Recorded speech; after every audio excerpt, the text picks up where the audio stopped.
আসসালামু আলাইকুম। পদার্থ, অণু, পরমাণু, এরপরে চলে এসেছি মৌল এবং যৌগ নিয়ে। আচ্ছা, মৌলটা কি? সহজভাবে বুঝতে গেলে মৌল হচ্ছে এক বা একাধিক একই ধরনের পরমাণু। মৌল হলো এক বা একাধিক একই ধরনের পরমাণু, অর্থাৎ যে পদার্থের অণুতে বা যে অণুর ভিতরে এক বা একাধিক একই ধরনের পরমাণু থাকবে তাকে বলা হয় মৌল। যেমন সোডিয়ামের সোডিয়াম মৌলের মধ্যে শুধুমাত্র একটি সোডিয়াম পরমাণু। আবার অক্সিজেন মৌলের মধ্যে দুটি অক্সিজেন পরমাণু। তবে এখানে অক্সিজেন দুটি কিন্তু একই জিনিস, অক্সিজেন, এর ভিতরে অন্য কিছু নেই।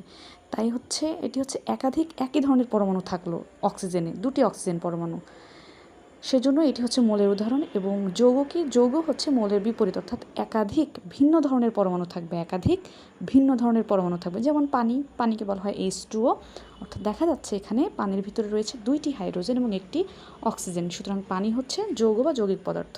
ধন্যবাদ।